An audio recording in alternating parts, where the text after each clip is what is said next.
We are a family. We are Liverpool. This means more.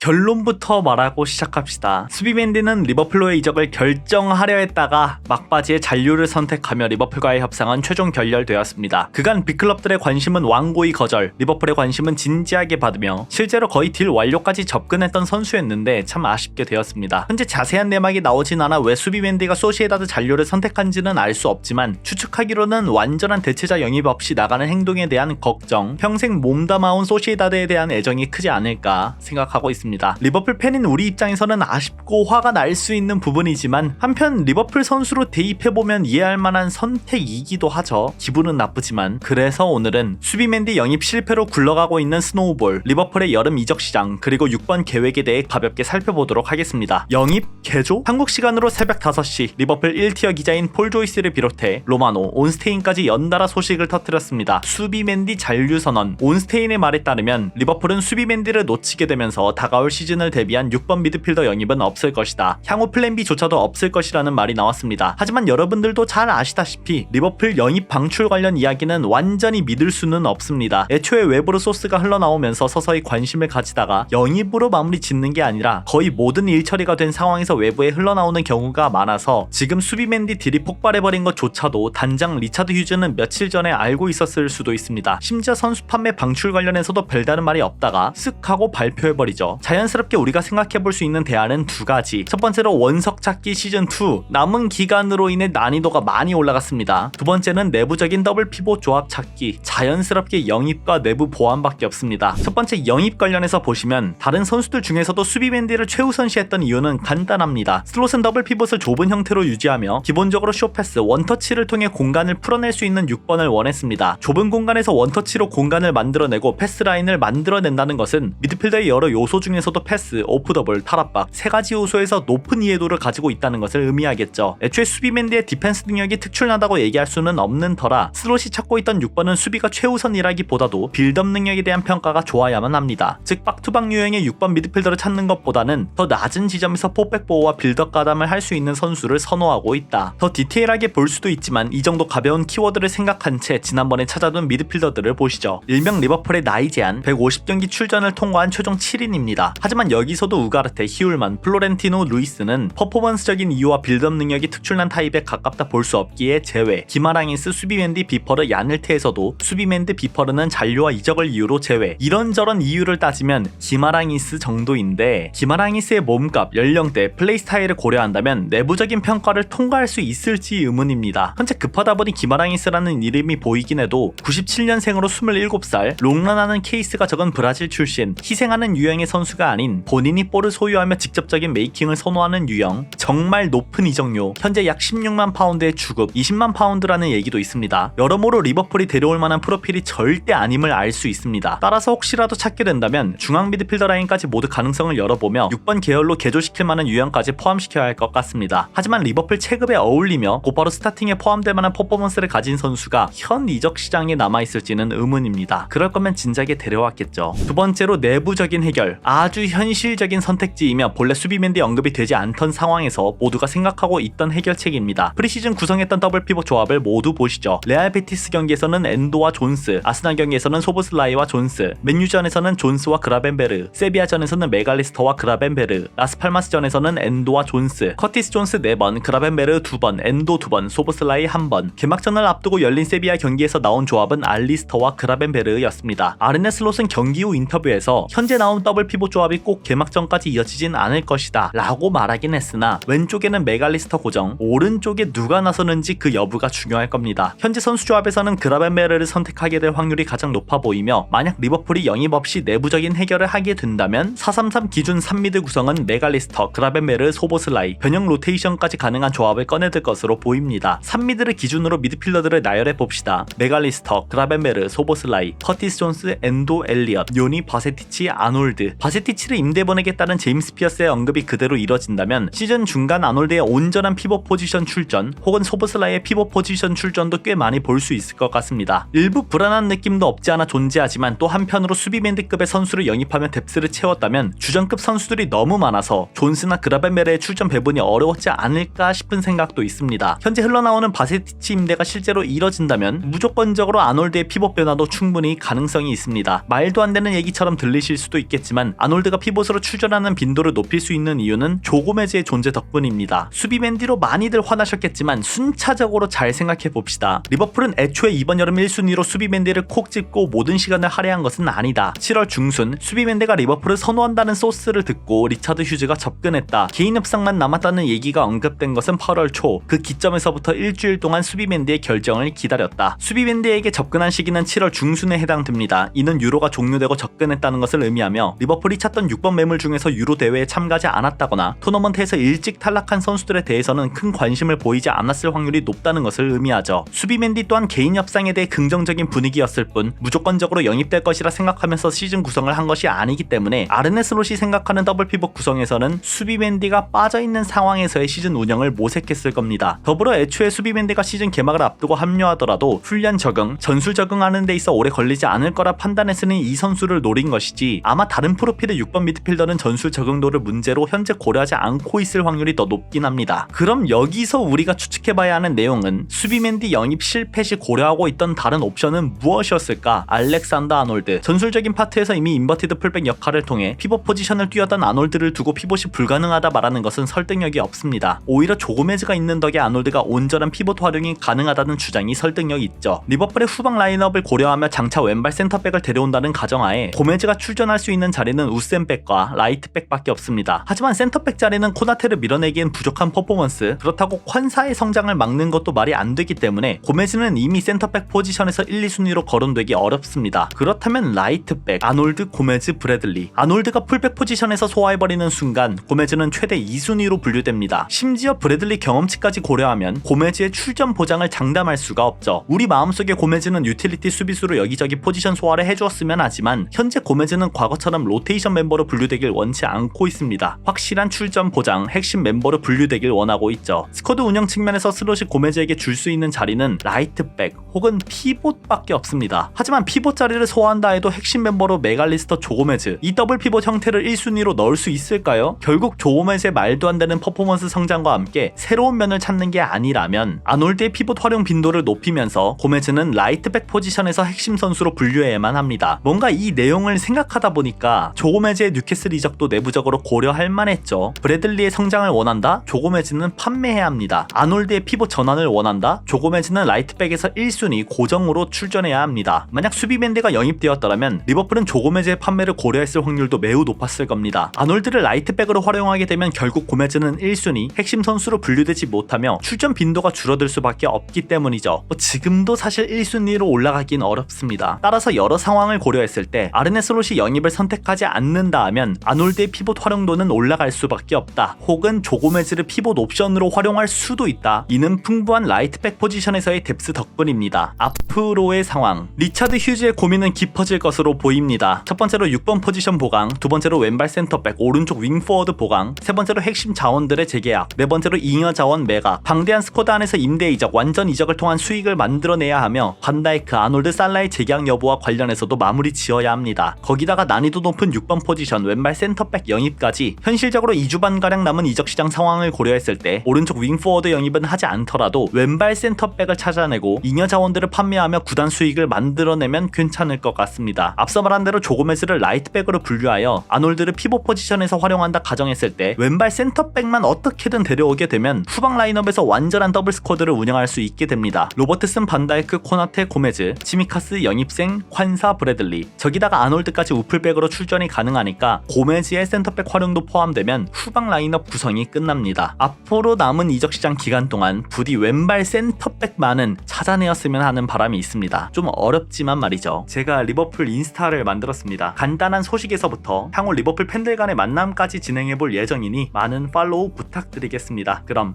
안녕!